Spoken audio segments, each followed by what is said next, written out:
So one of the things that I love to do with every single coffee talk, and I'm sure that all the people watching today know that my very first question, what it's going to be, how do you take your coffee? Just like you gave it to me with cream and sugar. It's perfect. Love it, love it.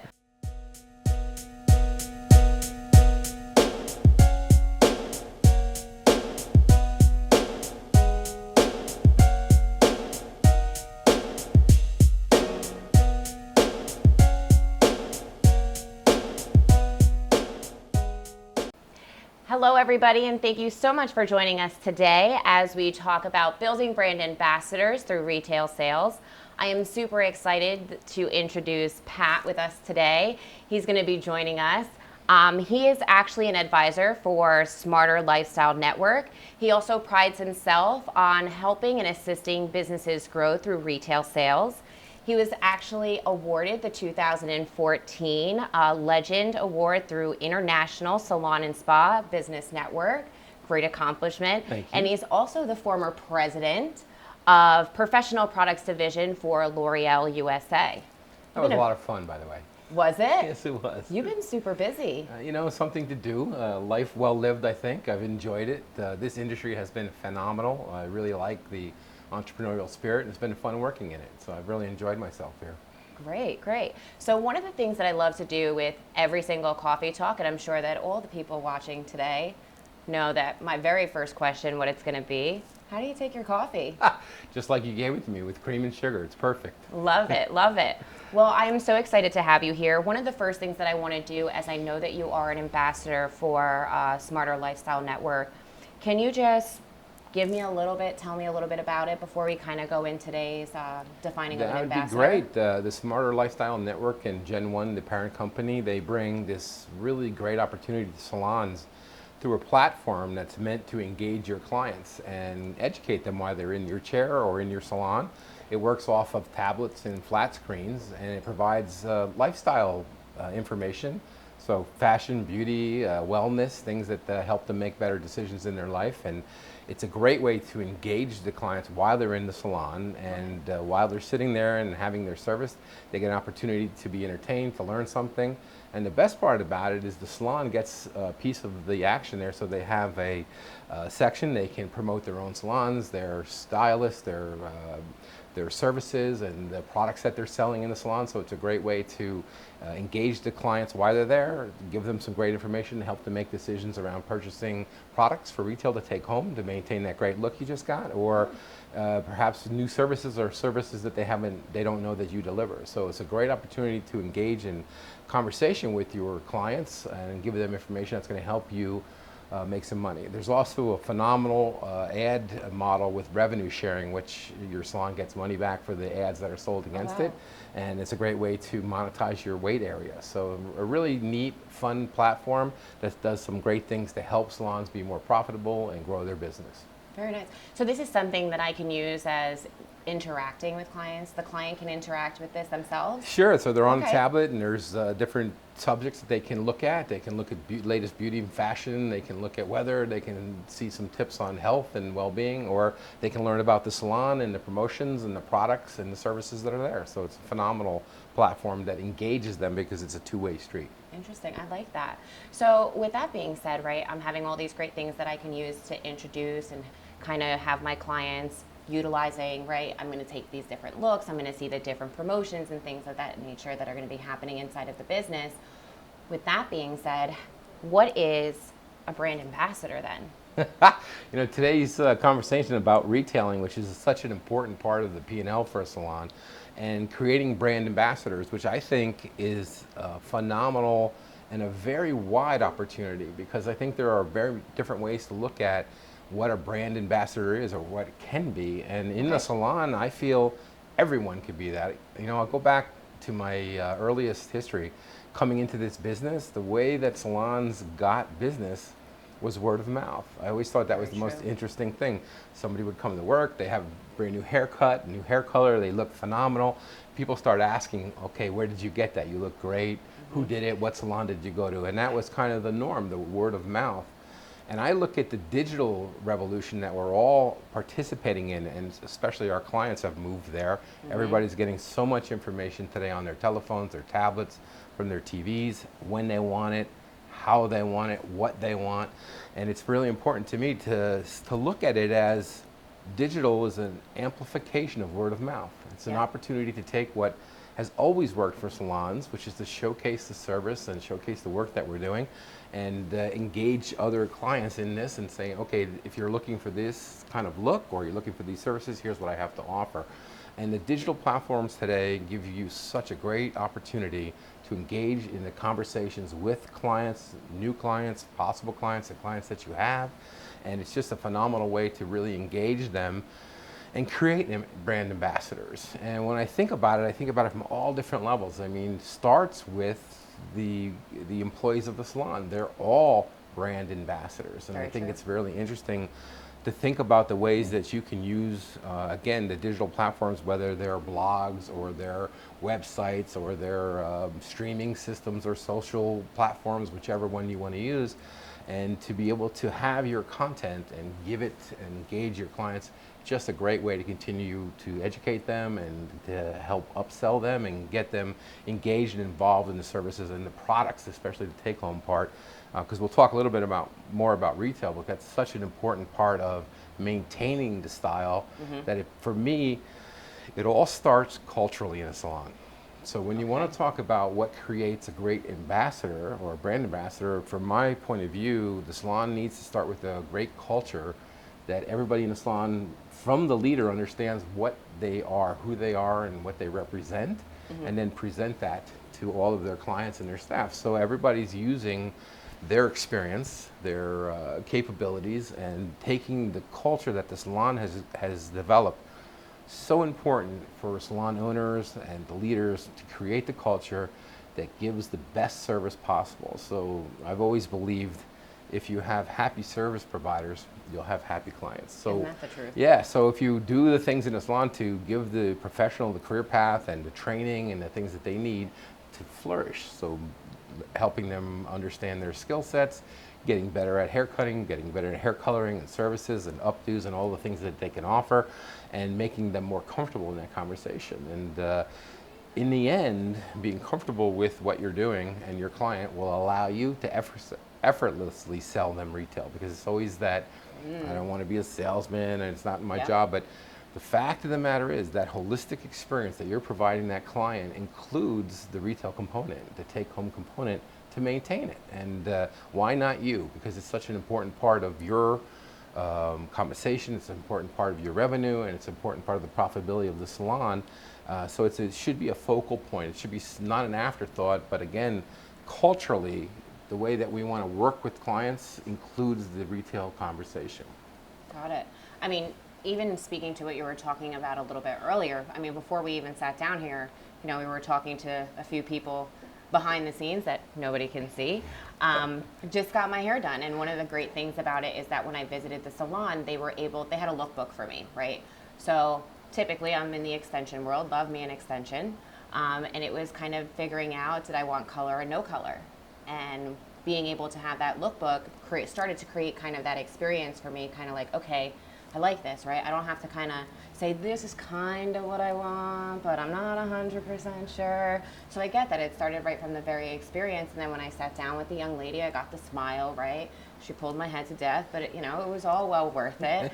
So I know that definitely, even just talking here today, I'm talking about her. So I already know, going based off of what you've said, I'm kind of already a brand ambassador and didn't even know it. You see, and I think, again, fundamentally, where the salon has viewed their customers from that holistic point of view, you have to remember, from a salon's perspective or a stylist's perspective, that increasing their revenue, increasing their business means either servicing the clients they have with additional services, so getting more out of the existing clients, or finding new clients. And I think that these digital platforms and the concept of brand ambassador all lead back to that process. And again, for me, it's fundamental that the salon has a good business management structure, that everybody understands the culture of what they're trying to accomplish, how they're going to treat their clients, and what the responsibility is through the entire process, from the consultation to the actual sale of product, to maintain the look when they go home. So I think that whole piece has to work together, and it has to be a mindset for the entire salon and everybody in the salon to work towards that process. And I think It's so important, again, to get that basic fundamental business management system in your salon so that you can measure and track the goals that are important to you, and then you'll realize those as you begin to see how you're driving the P&L for your business. And there's some key points in there that you really need to focus on with your staff to drive that culture, that mindset that delivers that sale with the service. So let me ask you this. What is, you would say, how important or what impact does retail really make? Spent a lot of time looking at the profit and loss statements of salons, and I don't miss those days. I don't miss those days. I've always enjoyed it. For me, I mean, I think that understanding the basics of your business and what drives a salon's P&L. Salon P&L is very tight. If you get your expense items out of line, you're not going to make money, and you have to understand what each line of the P&L should be, and there are some good companies out there that can help you with that. And develop a system for you and give you the measurements. In fact, Millennium's software has many great reports in it that can help you understand that. And I think it's really important to make sure that the clients as well as the stylists are understanding what the salon has to offer, and then they get the opportunity to make the buy. And I think it's, again, it comes back to that mindset of everybody working towards the holistic approach to the client and the best service possible, which again includes some retailing. Very nice. I like that. One of the things that I personally struggled with when I was in the industry, because I worked in management for a few franchises, and one of the things that I knew was, one, inventory was the most money I ever spent, right? It's sitting there before salaries. And one of the things that I always struggled with was, one, getting it off the shelf. And it started to turn out to, how could I motivate my employees to sell? I always would hear things like, well, I'm just not really a salesperson, or I don't want to seem too pushy. So knowing that inventory is or selling retail is so important for a business, right? What are some of the things that I can do that will motivate my employees? How can I turn that, I'm not that salesperson, I'm not that pushy? How can businesses watching today kind of turn that around? I think there's a lot of great answers to that good question. I think education is so fundamental to understand it. And that's in different buckets from a how do you retail perspective. But I think what's interesting to me, and again, it comes back to the culture that the salon has developed and the process they're using. If you build that mentality into the process of the salons, then the selling becomes automatic. And so my best advice for reinforcing that is to make sure that the components that drive the P&L, and retail is one of them, rebooking, client count, retail units per client, so how many units. If you build those criteria into your compensation program for the stylist, then that motivation and reinforcement of the idea of we would like you to sell a product, and selling product is not a privilege, it's part of the process in order to maintain the look that we've established, and it's part of our commitment to helping the clients maintain their look and keep their hair in the best possible condition, making sure they're getting the right products that are going to work for them, and that's the endorsement that the stylist is going to give them. And I think all of those things work together, and if you have the right management system and the compensation for the stylist is built around those key key success indicators? Or, those growth indicators. Yeah, growth indicators. So if you have those in place and you're measuring them, you'll move everybody in that direction, and it makes it a much more natural process. And from my point of view, it's a funny conversation with a stylist, because it's a conversation that says, well, how much money would you like to make next year? And they always have an answer to that. Right, and of course, so you just money. take that answer and you say, okay, so if you're doing haircuts and they're $100 haircut, you need to do this many haircuts, or add this many services, or sell this many products. So the components to getting to the number they need to generate the salary they're looking for is very easily explainable. And then they can break it down into, every day I need 10 clients, every day I need to do two hair colors and 3 add-on conditioner services, and I can then keep my retail per piece up to 1 per person, or 1 out of every 5 out of 10, however you want to look at it. Yeah. So pick a number, so whatever your KPIs are going to be, you would have those. But your entire process is tied to that entire holistic approach to delivering the best experience for your client. And that, again, sorry, I'm sounding like a broken record, that does include retailing as part of that service. So it's really a service, it's not a sale, it's part of the service. Yeah. So one of the things, and I like that, right? It should be a part of the service. And that was always, that's one of the hardest things in management. And I think for owners to kind of say is, well, it's an extension of the service, right? So as I'm going through that visit and I'm explaining the products that I'm using, these are things that I've heard, right? You're going to explain the products that you're using. Then when it gets down to the end, you're going to say, oh, you're going to use this, this, and this to maintain that look, to bring home with you, like you explained, right? But what can I do for those business owners and managers? One thing that I used to do is the benefit game. Give me one feature, give me one benefit. Are there any tips that you can give to the listeners today that they can take back? I mean, don't get me wrong, money's always an incentive, right? And I'm sure we're going to get into commissions because I saw all of the viewers' questions. You all want to know what compensations to give, but what else can I use as a motivator, right? Yes, you can make this much money. Is there anything as far as maybe like raffles, things of that nature that they can use to give them incentive? So I think once you're into the retailing game, then promotion, promotion, promotion. People love to buy on promotion and contests for the stylists or ways for them to win. I find internal competition is a major driver, and so if you can get on a system that everybody can see who's doing what in the salon and who's selling more than who's not selling more, and it becomes to be a little bit of friendly competition, and it kind of drives the competition within the salon. So everybody's trying to push to be the next person who's going to win, who's going to sell the most this month, and maybe there's a contest that they're going to win something or get additional money or a trip or something. I think when you look at it from a style standpoint, those motivations are again tied into the day-to-day practices of the salon. I think for the client, it becomes now you're competing, right? So now you're trying to attract them with things that make sense to them. They're always looking for a value. They're always looking for a little extra. Oh yeah. And I come back to the point. The fact that it matters, you're an expert. You understand their hair. You've done the service, and you can make the best possible product recommendation for them that's going to make them happy. And I think in the end, when they're happy, you get that nice warm feeling about you just made a happy client. And so all in all, it all works together to make the experience for the client and for the stylist the best that it can be, and the salon prospers for that. Perfect. So what would you say then?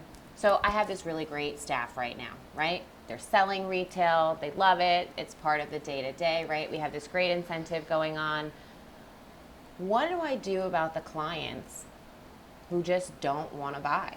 Because you've heard this question before, I'm sure, right? What do I do about them? You fire them. No, I'm just kidding. I can't fire the client. Sometimes you can, but I will say, clients, their reasons to buy are their own. So you have to find out what those are. And if there's a reason why they're not buying, I used to think of it this way. Everybody that comes into the salon, they may not buy a shampoo, but every one of them is using a shampoo. So they're buying it somewhere. So I figure, okay, they're buying shampoo. Now I have to figure out why they won't buy it from me. And if it's a price objection, or if it's a sizing issue, or it's a convenience issue, you have to find ways to overcome those for them. And the fact of the matter is, the minute they're sitting in your chair and you give them that great recommendation, if you can do it on a pad like a prescription and hand it to them, that usually increases the conversion to retail.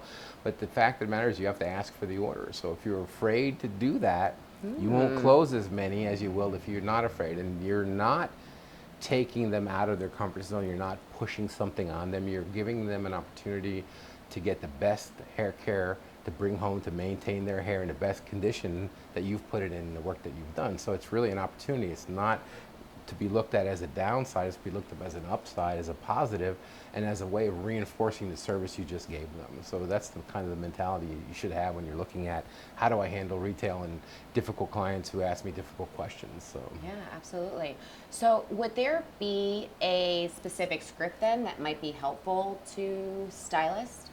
I'm sure that there are companies out there, and many of the brands out there have brand information, and they can give you scripts to help you understand the wording to overcome objections and things. So you can certainly find out. There are lots of companies that can help you. The one that I recommend is the Summit Salon company, and they're summitsalon.com. You can learn about them, but I really believe in their process, and they have scripts, and they have training, and they have all the things that can help you with the entire process around business, which is what I said is so important in the beginning, to have a really strong fundamental business model for your salon that works. everybody understands it, and everybody's moving in the same direction against it. And then you can give them more specific training in very specific parts of what you're looking for them to do to drive the business within the salon. Again, the rebooking, the retailing, the client counts, the pieces of retail per client, those kinds of things. Those different KPIs. Yep. Perfect. I think we have something over here. Ah, what do we have here? This is the lifestyle, Smarter Lifestyles Network page for Posh Salon. Oh, very nice. Let me take a look here real quick. So I'm just going to turn this around so Sure. everybody can see it. So this is what we were talking about a little bit earlier that you were describing to us, right? So, it has meet the staff, and here's our products. So I'm assuming that this would be a really great tool, right? So if you're in the consultation part in the beginning and you want to have that conversation, or they're processing, you can direct them to if they have any questions and you can't answer them, you can quickly get an answer for them. So here's my product knowledge. There in it the is, event that I right don't there. know it. Yeah, if you don't know it, but it's best to know it because you'll sell what you know. So it's obviously true. good to know the products you're using and how they use. But there's certainly detailed information about maybe products you don't have. It's, retail lines are pretty big. So there's lots of products to choose from. So if there's something new you haven't learned about yet, or to refresh yourself, you can certainly go on this and look. And again, you can see more about the salon here. You can find out about the services, the different service providers, what else they're putting out in the world and for that salon. So you can learn quite a bit about them. Kind of gives the personality of the salon to the client, and again, engage them in that conversation around what else can I do and buy other products to help my hair. I mean, I love this concept even in a waiting room, right? Yep. Me as the client, I'm sitting there, I might know what I'm looking for. So I like this idea that I can just come in, it's user friendly. I kind of feel like Vanna right now, guys. But yeah, no, I love this. Oh, and then it's got the pictures and it's got a few descriptions, so then I know So you what's can learn in it. about each how individual, to use it. how to use it. That's So, great. Yeah, so while you're sitting there getting your service, you can learn all you need to know about the products that the salon offers and the stylists are endorsing. Perfect. So this is one more tool that I can use to help assist with selling my retail. Absolutely. I like that. Love that. So one of the things that I wanted to bring to your attention, and it's one of the things that I struggle with the most, and who knows, this application that we just showed might also assist with that. One of the things that I struggled with personally, and that I get a lot of questions about from business owners, and sometimes it's a little difficult to answer, but why is it that clients don't want to buy from me, but they're so quick to buy from Amazon or go to the next retailer or Walmart and shop the shelves of Walmart and pick up, or even Marshall's, right? Sometimes those different brand stores might carry that Chi or those higher end brands that I can't get. What is the incentive, or how can I sell those retail items to those to those clients rather than them shopping somewhere else? So it's an interesting question. I kind of talked a bit about it a minute ago. Yep. The fact of the matter is, in the retail world, and why clients make the decisions they make to purchase, and when they make those decisions, there's so many factors. I had the great fortune to look at a path to purchase study that was done a couple years ago on consumers, and it's kind of like a racetrack on how you get your information, where you start making your decisions, who you're getting your information from. And these things have changed so much with the digital revolution that's out there. It's like an 8-track lane that they're running around now, and they're getting information at all these different points. They're starting on their phone. They're getting the information from their friends and family. They're going on looking for experts or bloggers who are known in that field. And so they're looking for the information. The usual decision to purchase, again, is a little more personal for them as to what drives them. I just want to buy it on the phone and push a button and have it delivered to my house, or and which you can do also with the Smarter Lifestyle system. So the salon can actually be in that game, which is nice. Another opportunity. But the fact of the matter is, you have to understand what it is that's going to make them make that decision at that moment, and ask for that order. So if you let them go to Amazon, or if you let them go to another site or a big retailer because they're going there anyway, then you're going to lose that sale. But if you ask for that sale at the moment that you're giving them the great advice, you'll get that sale from them. You can't be afraid to ask for it.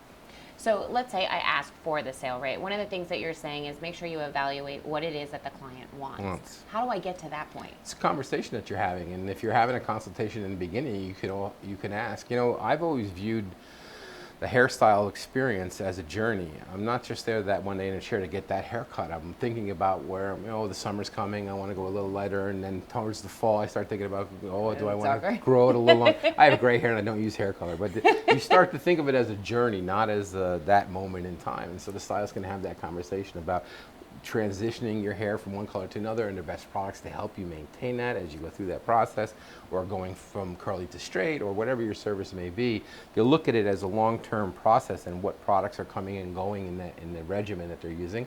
And people like to try things, so when you have something new that does something a little bit differently, maybe it has a great new fragrance and it does a little better job of holding than the one you had before, it's good to talk about those things. So again, I think that going back to understanding what you're talking about is so important to help them to make that purchase decision. And coming back to them and you have to make sure you have the product on the shelf. Or if you don't have it on the shelf, can you get it for them very quickly, faster than if they're going to go to Amazon to get it? So you have to supply them with the answers to their questions as to what's driving their decision at that moment to buy a product. But I'm telling you, and it's the hardest part, I understand that, and nobody wants to do it, but asking for that order will get it for you 9 times out of 10 once you've explained the product to them. Got it. So I'm assuming that when I do all of these processes, right, it's going to bring us back to where we were in the beginning, creating that brand ambassador, right? So how do I let my clients know that they are a brand ambassador? What can I do to motivate them? So, and it's there's so many great things that you can think about when you do this. And I think, again, you need to look at your salon from a brand ambassador standpoint. You need to look at the different levels that you have. And my personal opinion would be, you look what we can do with our staff as brand ambassadors. What can we do on their social media pages, on the salon social media pages, on any of the websites that we have, or any of the blogs that we're working with, any of the electronic communication platforms that we're working on. How can we train our people or give them the insight as to what's the right content to post on, what's the right channel to post that on? How often do I post? There's lots of good information about that out there, but making it easy for the stylist to post their pictures before and afters, they drive so much conversion and so much interest in the salon's content when you see those. So, setting up the rules for the staff for what can we do to blog, or what can we do to post, and where we're going to post, who's posting where and when, and to keep that measured. So, you could be as simple as that, I would like you to make 3 posts a week or 5 posts a week on Instagram. Pick a channel if that's what you want to do. But look, from my point of view, you look at them all, because they all serve slightly different audiences for you in different ways, and the content needs to be slightly different with the same message, if you will, for each of those categories or each of those platforms. So you need to have the right content on the right platform, the right frequency to do it. So encourage that with your staff. Talk about that at your staff meetings. Maybe you want to make some compensation bonuses available to who performs well on social media. There's different ways to do that. So just turning the stylists themselves, or the salon employees themselves, into ambassadors. They have their own little world, and you can help them incorporate that world into the salon, and everybody can market to them and have that engagement, and push the brand of the salon, push the brand of the stylist, and push the brands that you're selling. So whatever retail products that you want to use. So it's interesting, I think, from that point of view. I think you can then go into your clients, because they all have that same process. So how do you engage it, set up a system to get them to post for you, to repost for you, the things that you can do to get them to engage on your sites and on their sites. Again, they tell a friend, you tell a friend. It's the digital amplification of word of mouth, and it's super powerful. You can see so many people or reach so many people in a short period of time. So I think that's another way to go. So you have your staff, you have your clients, and then you can look outside of that.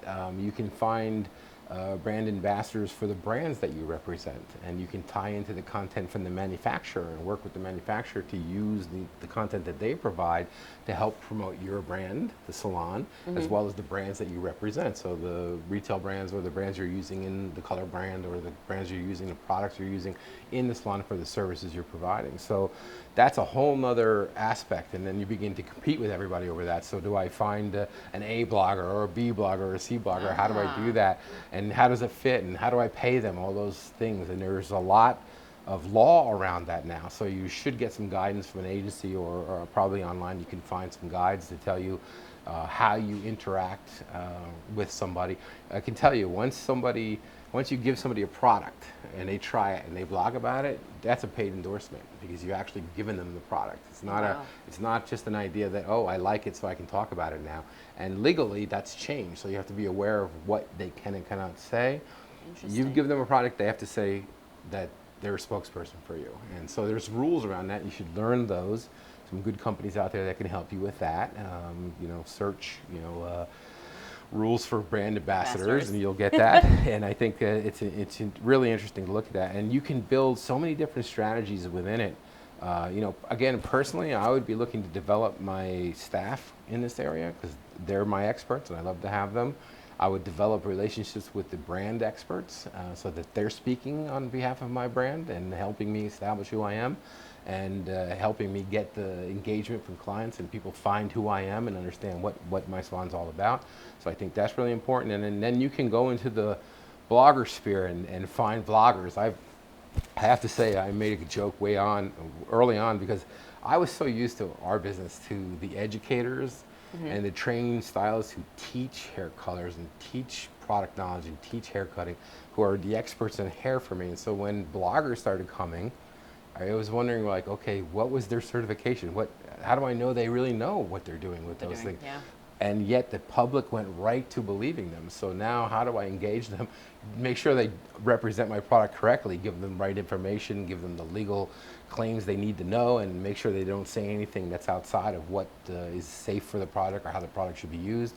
And that's all important. So it went from, oh, we can talk about it and it's fun to talk about and people listen to, you really need to know what you're talking about and make sure that you're not passing on bad information, that you're passing on good information about those products and services and how they're used. So I think there's some rules around it that you have to get used to. But again, I would look for internal my clients, internal my staff, external relationships with the brands that I'm representing, and then I would look into the social sphere and find people who are out there talking, and you find ones that have 10,000 followers and ones that have 1 million. And so the approach for each one is a little bit different, and how you use them and where you use them. You have to think about it a little bit and try to cover all of the areas. Get a good one, get a medium one, get a young one, develop them. I like the idea of developing your own staff. I really do. I think I like that concept. they have a great voice. They know what they're talking about. They're central to your business. They're local, and they're bringing all the local people in with you. And I think if you can build their sphere and help them build their clients and build their book, and you're going to just make a bigger community, have more engagement, and then you'll sell more products and do more services. Yeah, I love the aspect of not only, we were talking about how do I identify my client ambassador, how do I get them to kind of spread the word, but I love the idea of also having the stylist who's doing it, because that stylist could eventually, as you mentioned, they could turn into a brand ambassador. Yes. And I might be following them because I know that they're there and I got my hair cut by them, so now I'm telling my girlfriend. So I love that concept. So if it's not the client doing it, then it could also be the stylist who's doing it.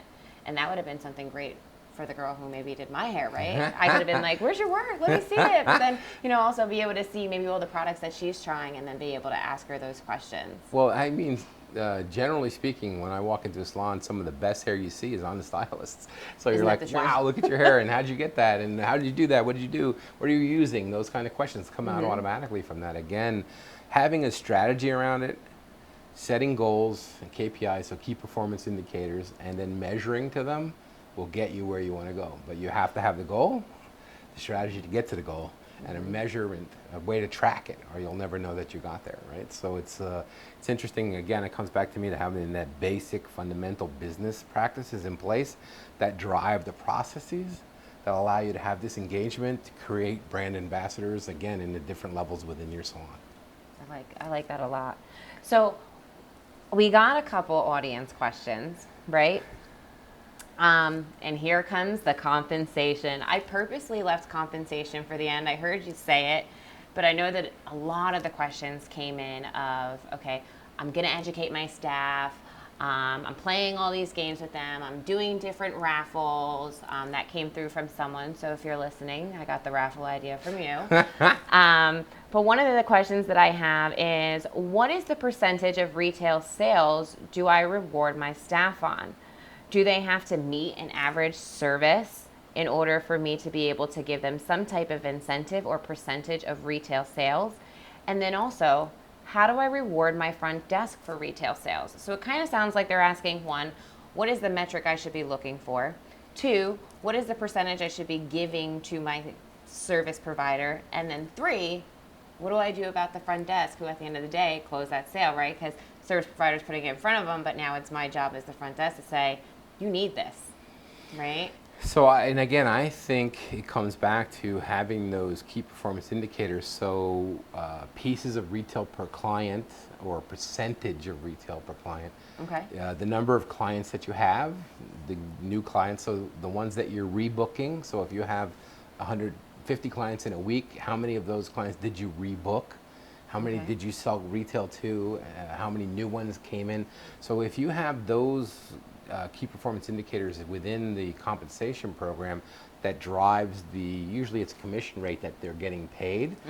For me, that's the best way to do it. Okay, so you're building this in, and if a stylist wants to make more money by hitting certain benchmarks, like okay, so I started at a half a piece of product per client, now I'm at one piece, and so the compensation can go up because you're selling more retail and retail's more profitable. So again, summitsalon.com is the best place for you to go to learn that. It's called a level system, but it's the one that I believe in because it drives the key behaviors that you want a stylist to have in order to engage the client in the right way and give them the best service to help promote the salon ongoing. And those key performance indicators can be inside of the compensation package that can drive the whole process. So it doesn't come down to, do I get 10% a bottle or 10% per dollar that I sell?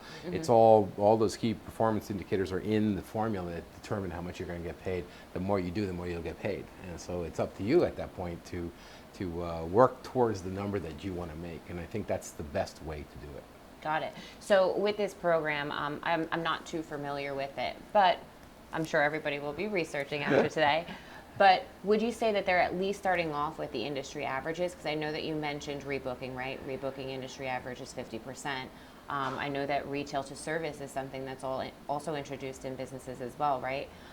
We have a report here at Millennium, the MR045, I believe is what it is, and it'll actually tell the client, okay, based off of the number of clients that you have seen, you have sold 2 for every 5 or 6 clients, so that's on there.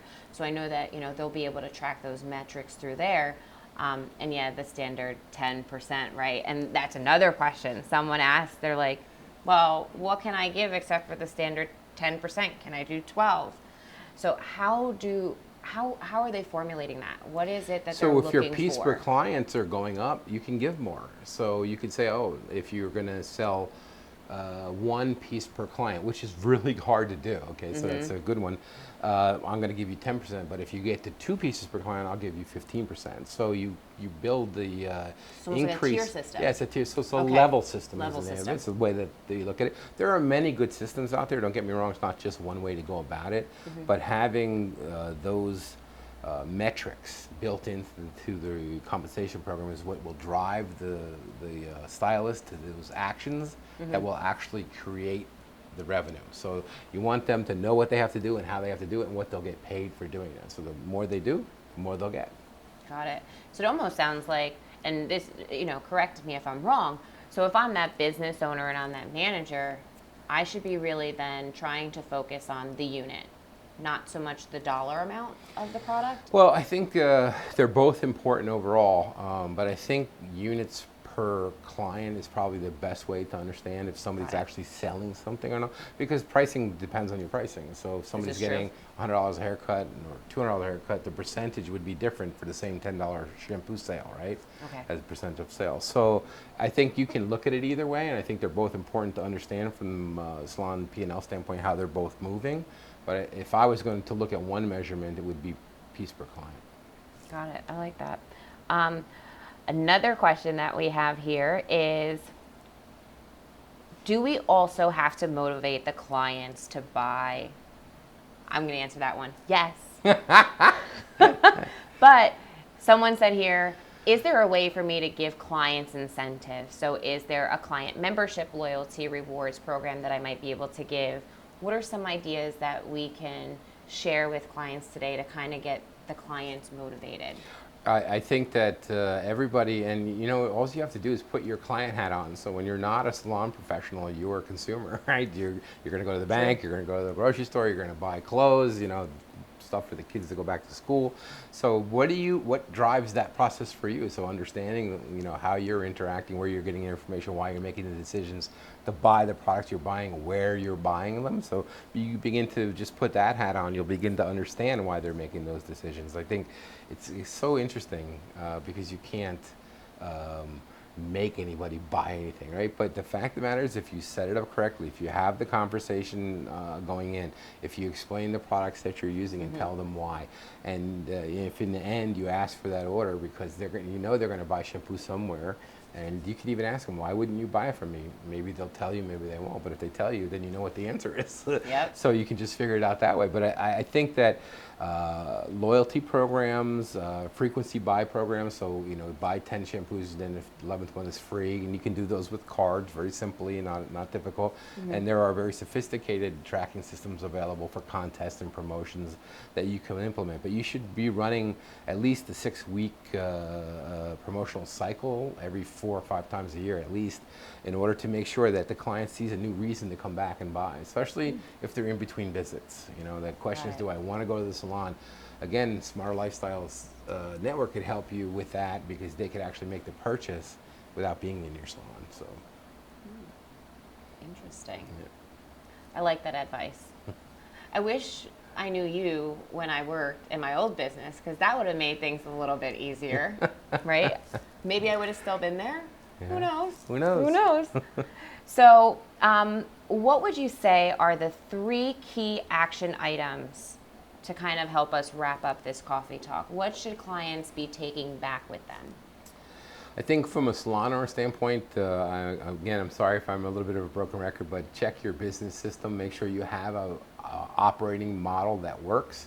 Understand the culture that you're driving, and be responsible to your stylist to make sure that you're leading them correctly and giving them the great information that they need, or the right information they need, and the expectations. Set goals, measure them, and you will accomplish them. So I think the third thing would be to set goals and measure them as you move forward. And so basic business, education for your stylists, and continuing to create the culture within the salon, and setting goals and tracking that. And if you have a way to review that with the salon, that's a great opportunity. Again, that internal competition can drive sales really well. I love the idea of internal competitions, because I'm a very competitive person. So if you ever see anything going on in the office, I always want to win. Like the 3-legged race that we do every year at the company picnic. Well, my partner bailed on me this year, so I didn't win, but it's okay. Oh no. It is completely okay. Must have been him, he's laughing. Right?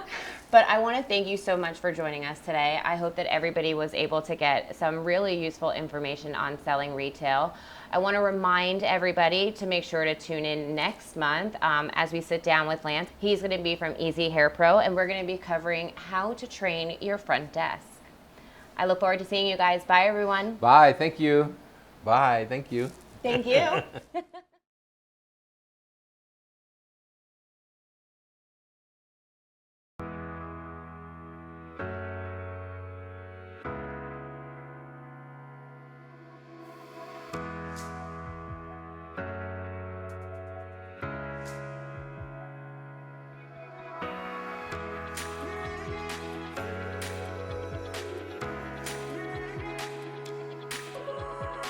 When I think about the Millennium Experience event, for me, it's about mixing the art of hairdressing with the mentality of successful business acumen. I want to be in front of salon owners, business decision makers, for the simple reason that I'm really inspired by not only being a hairstylist, but also by being a business owner. I keep coming back to the experience because I always get something different out of it. It's just nice to always grow. And that's what makes us who we are. We need this. This is food for hairdressers. This is food for salon owners. I think the Millennium Experience is great because Millennium really helped me create a great booking system, all the things that help to make a salon environment superb. Millennium really helped with that. I think it's really special that I'm here to be able to share these stories at the Millennium Experiences, because it's not often I get to speak to a room of hairdressers and salon owners who can actually relate to my story exactly how I would kind of go about it and experience it. And our job as hairdressers is very simple. It's just to make people feel better than they did before they sat in our chair, no matter who it is. For me, it's always about helping other salons, and it's all about sharing information with other salons to help them grow their business. But I also got things for my salons to be able to help my salon as well. I wish you guys all could have this experience and be able to come and enjoy the classes, but also enjoy the parties and the food and the great time with everyone else.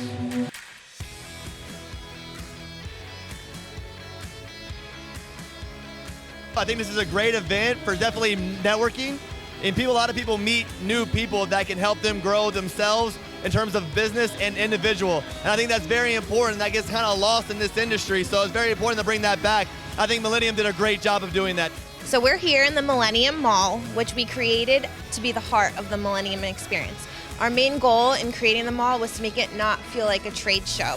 So here, our attendees can come, they can connect one-on-one with our amazing educators, they can get to know our sponsors who bring so much value to our event, and they can come see Mevo 2, get their hands on it, touch it, feel it, and they can also come to our registration desk and ask any question they need to know from our Millennium team. We showed Mevo 2.0 yesterday on stage. It was amazing. We showed it live for an hour, showed it working on all different kinds of devices. So excited to show them the future, and it's made for the beauty industry and celebrates the business of beauty in a way that nothing out there does. So it'll change the industry, I guarantee that. When you think something is unachievable and you realize listening to somebody here at the Millennium Experience could maybe make a light bulb go off and you say, I can get it, I can do it. And you realize that it's not the sky that's the limit, it's the universe. I believe that education is how we feed our souls and our lives. If you have a beauty school license, what you're able to do just through education is raise your prices, mentor people within the salon, and be a great role model, because I really believe that that's the most important thing as a hairdresser. There's certain industry events that go on every single year that are monumental. They're critical. The best presenters, the best audience, the best information is part of that experience, and so that's why I invited myself to be here.